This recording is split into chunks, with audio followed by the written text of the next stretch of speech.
नमस्कार, आपके साथ मैं हूं सबीना तामंग देशमुख। नंबर 1 चैनल के नंबर 1 शो कच्चा चिट्ठा में आप सभी का बहुत बहुत स्वागत है। सबसे पहले बात उस परमाणु बंगले की जिस पर दुनिया के सबसे ताकतवर शख्स की पैनी नजर है। ये परमाणु बंगला चीन का वो परमाणु गोदाम है जिस पर जापान के मीडिया ने दावा किया है कि चीन 900 परमाणु बॉम्ब वाले एक बहुत ही खतरनाक प्लान पर तेजी के साथ काम कर रहा है और परमाणु हथियारों के नो फर्स्ट यूज की पॉलिसी को भी छोड़ सकता है, जिसका साफ मतलब यह है कि चीन युद्ध की स्थिति में, युद्ध के हालात में किसी भी देश पर पहले परमाणु हमला कर सकता है।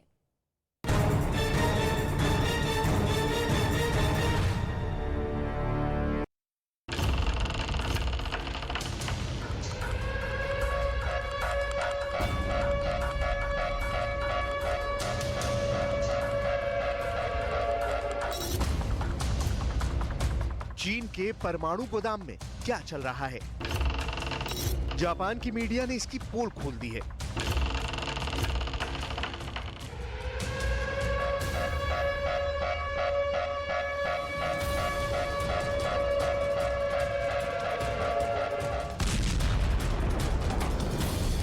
ड्रैगन के परमाणु शस्त्रागार में शी जिनपिंग के किस खतरनाक प्लान पर अंजाम दिया जा रहा है, उसका ब्लूप्रिंट जापान के हाथ लग गया है।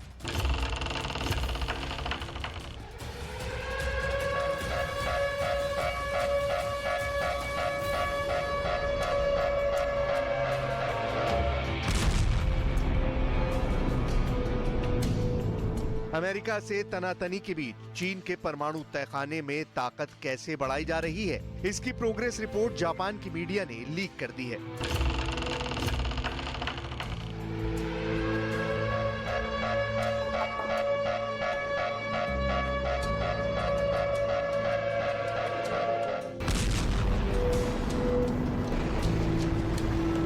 इस रिपोर्ट के सामने आने के बाद अमेरिका का सैटेलाइट चीन के चप्पे चप्पे की खाक छान रहा है, चीन के परमाणु तहखाने की खोज में लगा है। चीन की न्यूक्लियर चालबाजी को अंतरिक्ष से कैप्चर किया जा रहा है। सवाल है कि क्या चीन की इस चालबाजी का ताइवान से कोई कनेक्शन है या फिर चीन के परमाणु बम अमेरिका के लिए खतरा बन गए हैं। तीसरी बार चीन के राष्ट्रपति बनने के बाद शी जिनपिंग बहुत ही खतरनाक प्लान को आगे बढ़ा रहे हैं। शी के दिमाग में बहुत बड़े युद्ध का मास्टर प्लान पक रहा है। क्या शी के दिमाग में अमेरिका के साथ युद्ध की हिमाकत हिलोर मार रही है या फिर ताइवान को चीन के नक्शे में मिलाने वाली जंग की योजना पक रही है? जापान के क्यूडो न्यूज की रिपोर्ट में दावा किया गया है कि साल 2035 तक चीन अपने परमाणु हथियारों की तादाद 3 गुना तक बढ़ाकर 900 कर लेगा। इससे भी बड़ा दावा ये कि चीन परमाणु हथियारों के नो फर्स्ट यूज की पॉलिसी को छोड़ सकता है। इसका मतलब ये हुआ कि चीन युद्ध की स्थिति में किसी भी देश पर पहले परमाणु हमला कर सकता है।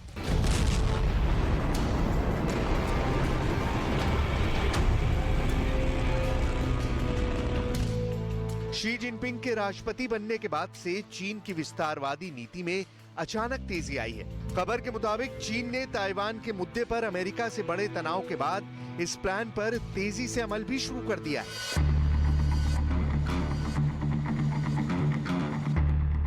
शी जिनपिंग जानते हैं कि जब तक उनकी सेना वर्ल्ड क्लास नहीं होगी, कम से कम एक युद्ध को जीतकर दुनिया पर अपनी धाक नहीं जमा लेगी, तब तक वो अपने मकसद में कामयाब नहीं हो पाएंगे। यही वजह है कि दुनिया के तमाम देशों की खुफिया टीम की नजर चीन और शी जिनपिंग के वॉर प्लान पर गड़ी हुई है। शी जिनपिंग के वॉर प्लान को दुनिया के 5 देश डिकोड करने में लगे हैं। ये 5 देश हैं ताइवान, अमेरिका, ब्रिटेन, जापान और ऑस्ट्रेलिया। शी जिनपिंग के तीसरी बार चीन के राष्ट्रपति बनने के साथ ही चीन की कम्युनिस्ट पार्टी का 4 दशक पुराना नियम भी टूट गया। दरअसल चीन में 1982 में सर्वोच्च पद पर 10 साल के कार्यकाल का नियम बनाया गया था, लेकिन शी जिनपिंग को 5 और बरस तक सत्ता में रखने के लिए इस नियम को किनारे कर दिया गया। शी जिनपिंग चीन की कम्युनिस्ट पार्टी के सर्वोच्च नेता यानी महासचिव हैं। चीन में इस पद पर चुने जाने वाला नेता ही देश का राष्ट्रपति और पीपल्स लिबरेशन आर्मी का कमांडर भी रहता है। यानी शी जिनपिंग महासचिव के साथ साथ शी चीन के राष्ट्रपति भी हैं और चीन की सेना के प्रमुख भी। अब शी 2027 तक चीन के राष्ट्रपति भी रहने वाले हैं और चीन की सेना के प्रमुख भी। 2027 में चीन की सेना अपनी स्थापना का 100वां साल पूरा करने वाली है और शी के बतौर राष्ट्रपति तीसरा कार्यकाल भी खत्म होने वाला है। ऐसे में 100वें साल को बेमिसाल बनाने के लिए चीन की सेना उससे पहले कुछ बहुत बड़ा करना चाहती है। क्योडो की रिपोर्ट में दावा किया गया है कि 2027 में अपनी सेना के 100वें स्थापना वर्ष तक चीन 550 परमाणु हथियार तैयार कर लेगा। वहीं बाकी के बचे 350 परमाणु हथियार 2035 तक बना लिए जाएंगे। जापान के इतर अमेरिका के पेंटागन की एक रिपोर्ट में दावा किया गया है कि चीन 2035 तक 1500 परमाणु बम बनाने के प्लान पर आगे बढ़ रहा है। पेंटागन की रिपोर्ट में दावा किया गया है कि चीन ने 400 परमाणु बम बना लिए हैं। पेंटागन की सीक्रेट रिपोर्ट में दावा किया गया है कि चीन 2027 तक 700 परमाणु हथियार बना लेगा। वहीं 2030 तक अपने जखीरे में लगभग 1000 परमाणु हथियार जमा कर लेगा और 2035 तक चीन के परमाणु तहखाने में 1500 परमाणु हथियार तैयार हो जाएंगे। साफ है, चीन की मंशा आने वाले दिनों में दुनिया पर न्यूक्लियर धाक जमाने की है। पेंटागन की इस रिपोर्ट में इस प्लान के ब्लूप्रिंट को भी बताया गया है। इसे हम आगे बताएंगे। पहले अमेरिका की खुफिया एजेंसी CIA के निदेशक ने चीन को लेकर क्या कुछ कहा है, उसे जान लीजिए।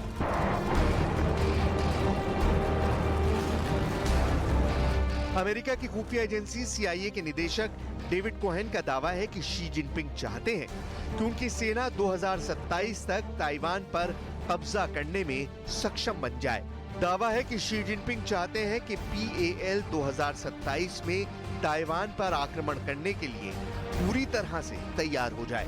रिपोर्ट में दावा किया गया है कि चीन ताइवान को हर हाल में अपने नक्शे में मिलाना चाहता है और इसीलिए शी जिनपिंग ताइवान पर 2027 से पहले ही हमला करने से नहीं हिचकेंगे। दरअसल शी की मंशा ये है कि 2027 तक चीन अमेरिका तक को रणभूमि में पटखनी देने की ताकत हासिल कर ले। ताइवान के national defence and security research institute के कार्यवाहक डिप्टी CEO शेन मिंगशी ने दावा किया है कि शी जिनपिंग ताइवान पर अटैक के अपने प्लान को कभी भी बदल सकते हैं। ताइवान के national defence and security research institute के कार्यवाहक डिप्टी CEO शेन मिंगशी ने दावा किया है कि चीन ताइवान पर तब तक आक्रमण नहीं करेगा जब तक वो अमेरिका का मुकाबला करने में सक्षम नहीं बन जाता, क्योंकि चीन को ताइवान और अमेरिका की जुगलबंदी का बखूबी अंदाजा है।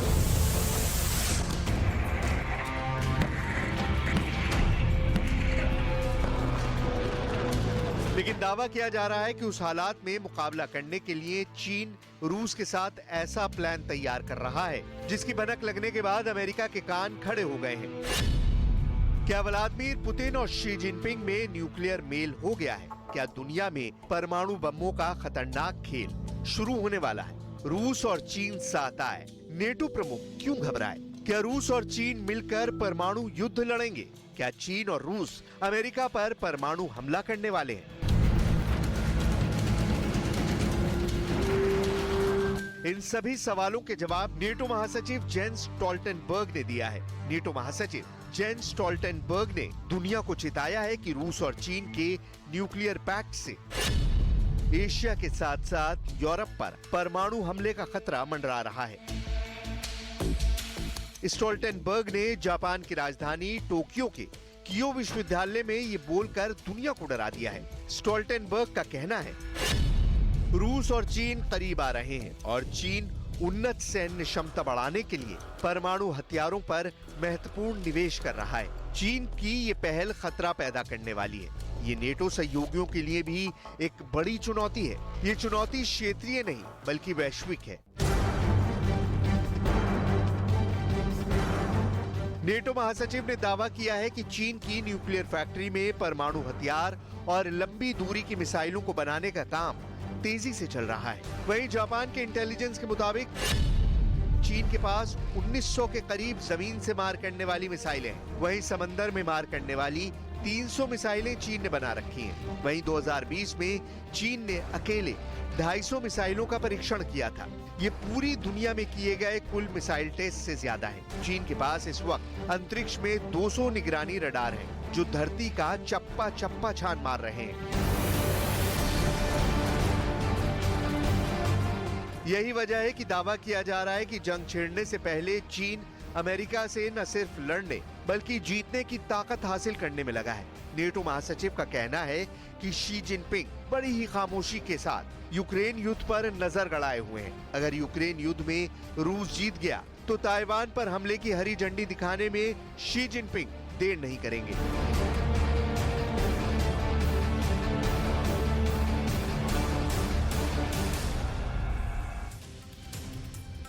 24 फरवरी से पहले अमेरिका और यूरोप दहशत में है। टेंशन का आलम यह है कि 50 देशों के रक्षा मंत्री व्लादिमीर पुतिन से आखिरी मुकाबले का प्लान बनाने में अब जुट गए हैं, क्योंकि रूस ने यूक्रेन के सबसे मजबूत किले को 3 तरफ से घेर लिया है। ऐसे में अब सवाल यह है कि क्या ज़ेलेंस्की अगले 240 घंटे में सरेंडर कर देंगे।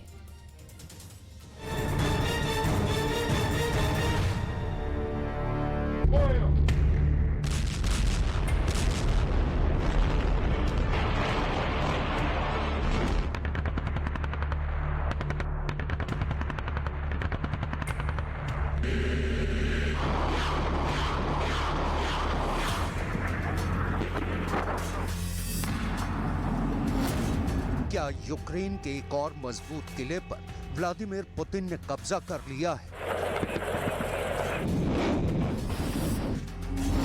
क्या रूस की आर्मी ने पूर्वी यूक्रेन के बख्मुत को फतेह कर लिया है?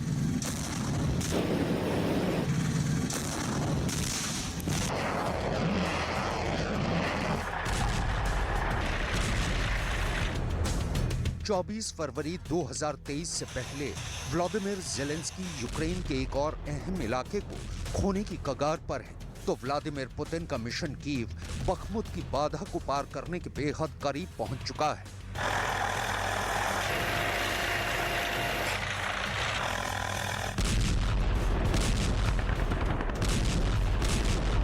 जुलाई 2022 से बख्मुत समेत पूर्वी यूक्रेन में रूस बारूदी तबाही मचा रहा है। बीते कुछ दिनों से तो यहाँ रूस के हमले ने ऐसा हाहाकार मचाया है कि चारों तरफ बर्बादी का मंजर पसरा है।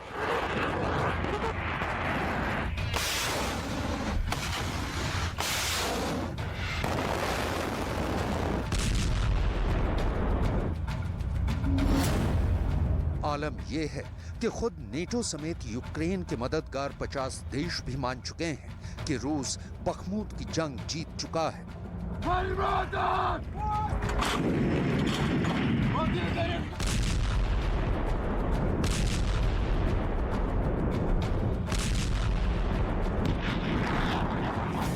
बख्मुत में रूस की आर्मी ने ऐसा कहर बरपाया कि नेटो चीफ भी कह रहे हैं कि ये इलाका भी अब यूक्रेन के हाथ से गया।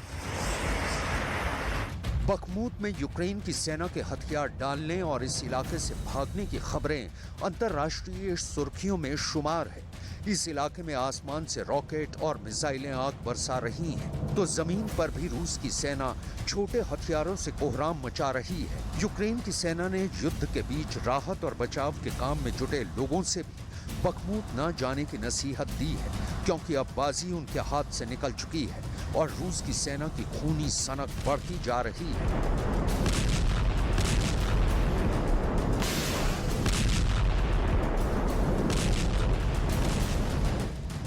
हालांकि व्लादिमीर ज़ेलेंस्की अब भी बख्मुत पर दावा छोड़ने को तैयार नहीं है, या फिर वो जानबूझकर हकीकत से मुंह मोड़ रहे हैं। Нашому воїну, хто не дає окупанту оточити Бахмут, хто знищує ворога на Вугледарському напрямку, не залишаючи від окупанта нічого, окрім випалених слідів на землі і хто утримує інші наші принципові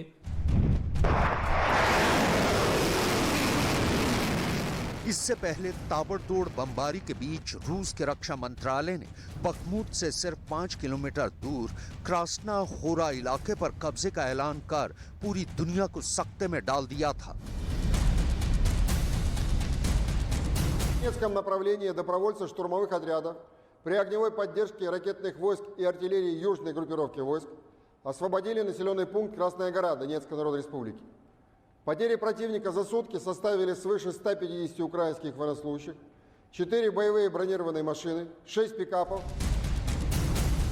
रूस के सैनिक बखमूत को 3 तरफ से घेर चुके हैं। ऐसे में यहां से यूक्रेन के सैनिकों के लिए निकलने का सिर्फ एक ही रास्ता बचा है और उस पर भी रूस के खूंखार वैगनर ग्रुप की नजर गिद्ध की तरह जमी है। लेकिन किसी भी तरह से यूक्रेन के बचे खुचे सैनिक बखमूत से निकलने में कामयाब रहे और रूस ने इस इलाके पर कब्जे का औपचारिक ऐलान कर दिया तो व्लादिमीर ज़ेलेंस्की के हाथ से 2 और इलाके भी छिटक सकते हैं।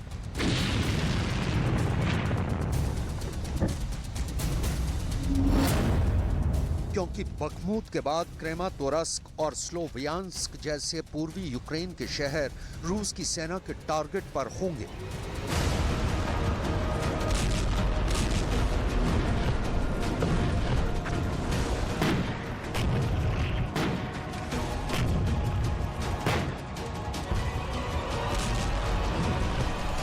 बखमूत की जीत रूस के लिए कितनी बड़ी कामयाबी साबित हो सकती है, आपको ये बताएंगे। साथ ही आपको दिखाएंगे कि ब्रसल्स में नेटो के 30 देशों समेत यूक्रेन के 50 मददगार देशों के रक्षा मंत्रियों का जमावड़ा क्यों लगा है। फिलहाल फ्रंट लाइन पर रूस की ताकतवर फौज से लड़ती जूझती यूक्रेन की सेना का संघर्ष देखिए।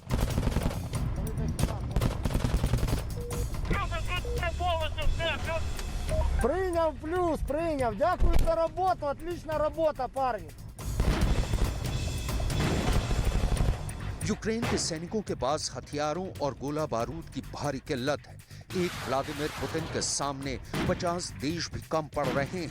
यूक्रेन आए दिन दुश्मन के लाखों सैनिकों, सैकड़ों टैंकों और जंगी जहाजों को मार गिराने के दावे करता है। लेकिन अब रूस ने जो दावा किया है उसने अमेरिका और यूरोप को बेचैन कर दिया है।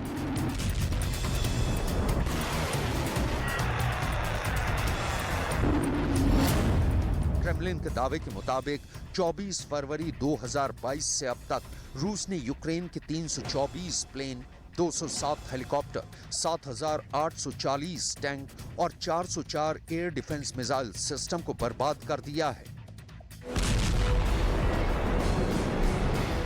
ऐसे में नए टैंकों की खेप भेजने से पहले ही ब्रिटेन, जर्मनी और अमेरिका दहशत से भर गए हैं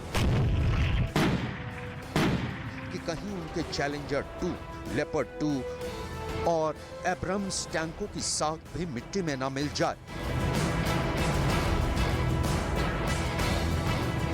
क्योंकि रूस इन टैंकों को बर्बाद करने या फिर इस पर कब्जा करने की मंशा का सरेआम इजहार कर चुका है। यही वजह है कि अपने हथियारों को बचाने और रूस को हराने के मकसद से ब्रसल्स में यूक्रेन डिफेंस कॉन्टैक्ट ग्रुप के रक्षा मंत्रियों की मीटिंग हो रही है। खुद नेटो ने यह कबूल किया है कि यूक्रेन की जंग में एक दिन में जितना गोला बारूद की दरकार है उतने तो अमेरिका और यूरोप के देश मिलकर भी एक दिन में बनाने में नाकाम है।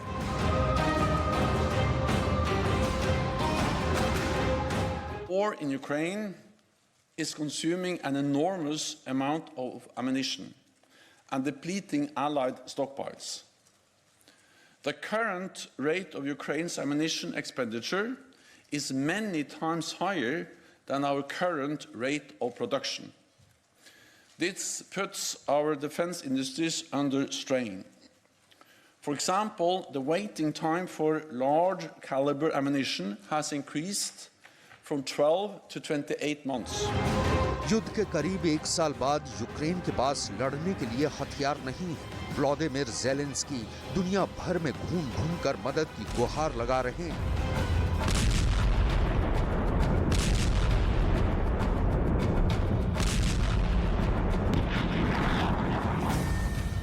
पहले उन्होंने टैंक मांगे और अब लड़ाकू विमान की डिमांड कर रहे हैं, क्योंकि व्लादिमीर पुतिन कभी भी हमले का रुख एक बार फिर कीव की ओर मोड़ सकते हैं, जिसकी आहट यूक्रेन के दूसरे सबसे बड़े शहर खार्किव पर जारी आसमानी हमलों में साफ सुनी जा सकती है।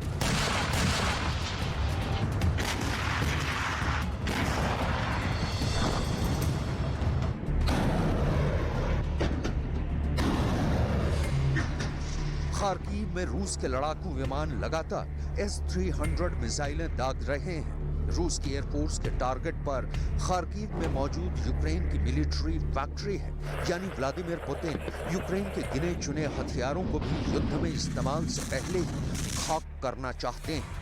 व्लादिमीर ज़ेलेंस्की को डर है कि ऐसे हमले आने वाले दिनों में और बढ़ेंगे। ऐसे में उन्होंने नेटो देशों से एक बार फिर फाइटर जेट न देने की जिद छोड़ने की गुजारिश की है, लेकिन यूक्रेन को लड़ाकू विमान मिलने के आसार बेहद कम है, क्योंकि 31 एब्रम्स टैंक देने का ऐलान करने वाले जो बाइडेन पहले ही साफ कर चुके हैं कि वो यूक्रेन को F-16 नहीं दे सकते।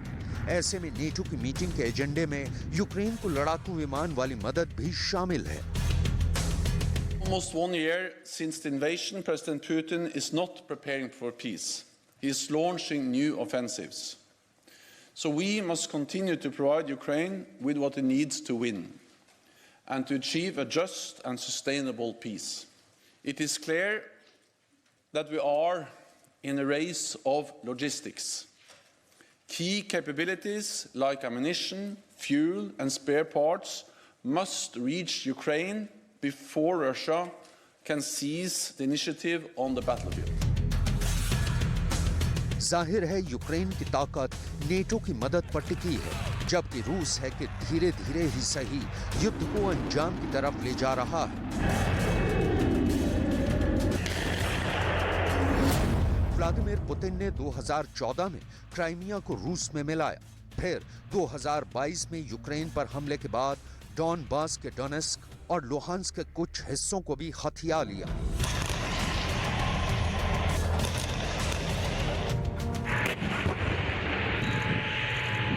व्लादिमीर पुतिन का मकसद पूरे डॉनबास को रूस में मिलाना है और इसके लिए वो किसी भी हद तक जा सकते हैं।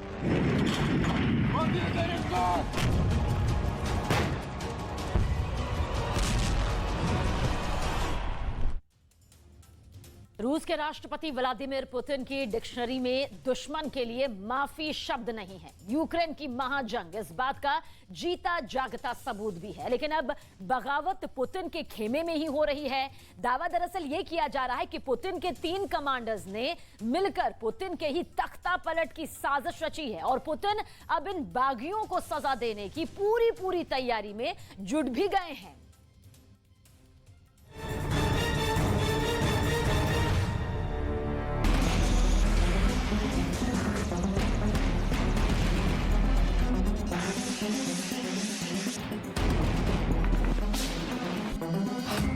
पुतिन अपने दोस्तों और दुश्मनों के बारे में पूरी जानकारी रखते हैं और अगर पुतिन का कोई दोस्त पुतिन से गद्दारी करता है तो उसकी सजा का फैसला भी पुतिन ही करते हैं। पुतिन अब अपने एक ऐसे ही कमांडर को पूरी शिद्दत से तलाश कर रहे हैं। ये पुतिन का वो खूंखार कमांडर है जो अब तक रूस को जिताने के लिए यूक्रेन में क्रूरतापूर्ण हत्याएं कर रहा है, लेकिन अब ये क्रूर कमांडर ही पुतिन के निशाने पर आ गया है।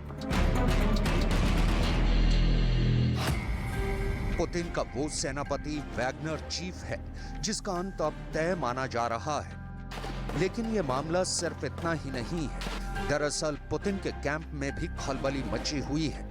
वो क्रेमलिन जिसे रूस का राष्ट्रपति भवन कहा जाता है, वही क्रेमलिन जो पुतिन का किला है, उसके अंदर भी पुतिन के खिलाफ साजिशें चल रही हैं। ये दावा दुनिया के कई पश्चिमी अखबार कर रहे हैं और हमारे पास एक्सक्लूसिव दस्तावेज भी हैं जिसमें सबूत हैं और सबूतों के साथ नई थ्योरी पेश की जा रही है। जिस मानवाधिकार कार्यकर्ता के बयान के आधार पर क्रेमलिन में बगावत के दावे दुनिया भर में किए जा रहे हैं, उसका एक्सक्लूसिव बयान भी हमारे पास मौजूद है। व्लादिमीर ओस्चकिन रूस के ही एक मानवाधिकार कार्यकर्ता हैं जिन्होंने पुतिन के तख्ता पलट की पूरी साजिश का खुलासा किया है। व्लादिमीर ओश्चकिन के रिश्ते क्रेमलिन के अंदर भी खास लोगों से बताए जाते हैं। इसके अलावा व्लादिमीर ओश्चकिन को रूस की खुफिया एजेंसियों से भी जानकारियां मिलती रही हैं। व्लादिमीर ओश्चकिन ने अपने ट्विटर हैंडल पर एक दस्तावेज जारी किया है जिसमें यह दावा किया गया है कि यूक्रेन के अंदर रूस की फौजों के कमांडर रहे सर्गेई सुरोविकिन, वैगनर ग्रुप के चीफ येवगेनी प्रिगोजिन और चेचन प्रांत के लीडर रमजान कादिरोव ने व्लादिमीर पुतिन का तख्ता पलट करने की कोशिश की। जनरल सर्गेई सुरोविकिन जनवरी तक यूक्रेन के अंदर मौजूद रूस की फौजों के कमांडर थे। वैगनर चीफ की गद्दारी को लेकर पुतिन को खुफिया जानकारियां लगातार मिल रही थी और इसलिए पुतिन की सरकार ने स्टेट मीडिया को कुछ जरूरी निर्देश दिए थे। रूस के मानवाधिकार कार्यकर्ता व्लादिमीर ओश्चकिन ने इस दस्तावेज को ट्वीट भी किया है जिसमें ये बात साफ लिखी है कि वैगनर चीफ प्रिगोजिन के किसी भी बयान को मीडिया में हाईलाइट नहीं किया जाए। इसके अलावा सर्गेई सुरोविकिन के युद्ध लड़ने की खबरों को भी तटस्थ तरीके से पेश करना है, यानी उनकी तारीफ या प्रशंसा नहीं करनी है। अगर पुतिन की सरकार के निर्देश यही हैं, तो इससे अनुमान लगाया जा सकता है कि क्रेमलिन के अंदर बैठकर पुतिन सर्गेई सुरोविकिन, प्रिगोजिन और रमजान कादिरोव के पर कतरने का काम कर रहे थे। यही नहीं, व्लादिमीर ओश्चकिन की माने तो ये तीनों मिलजुल कर पूरे प्लान के तहत काम कर रहे थे। Определенная информация. Насколько я понимаю, сговор произошел в сентябре 2022 года, потом произошла цепочка событий, как мы помним, произошел взрыв на мосту, который ведет в Крым. Буквально в этот же день на фоне вот этой истерии, которая начала активно разгоняться, произошло кадровое назначение Суровикина и повышение его до командующего объединенной группировкой войск в Украине. И за несколько дней до этого и Кадыров, и Пригожин вместе обрушились с критикой на генерала Лапина, причем с оскорблениями и так далее. Пригожин не очень умный человек, он... रूस की स्टेट मीडिया पिछले कई महीनों से युद्ध के अंदर रमजान कादिरोव के लड़ाकों के बयान काफी बढ़ा चढ़ा कर दिखा रही थी, लेकिन अब रमजान कादिरोव को लेकर भी रूस की मीडिया ने कवरेज काफी कम कर दी है। सवाल ये है कि क्या कादिरोव को लेकर भी इसी तरह के निर्देश स्टेट मीडिया को दिए गए हैं? क्या पुतिन के इन तीनों जनरलों से पुतिन की नाराजगी की बातें सही हैं? दरअसल व्लादिमीर ओश्चकिन का दावा तो यही है कि सितंबर के बाद से ही इन तीनों ने मिलकर पुतिन के तख्ता पलट का प्लॉट लिखना शुरू कर दिया था। सोलेदार की जंग में रूस की जीत में वैगनर ग्रुप का अहम योगदान होने के बाद भी रूस की मीडिया में वैगनर का नाम नहीं लिया गया। इसके अलावा बड़ी बात यह है कि अमेरिका की खुफिया एजेंसियों ने भी ये जानकारी दी थी कि वैगनर चीफ प्रिगोजिन यूक्रेन के अंदर अपने निजी एजेंडे को लेकर अपना प्रभाव कायम करने का काम कर रहा है, जिसको लेकर पुतिन की निगाह बनी हुई है। As his military continues to struggle in Ukraine, President Putin is increasingly turning to Wagner, which is owned by Yevgeny Prigozhin, for military support. We are seeing indications, including in intelligence, that tensions between Wagner and the Russian Ministry of Defense are increasing. Wagner is becoming a rival power center to the Russian military and other Russian ministries. Publicly, Prigozhin and his fighters have criticized Russian generals and defense officials for their performance on the battlefield.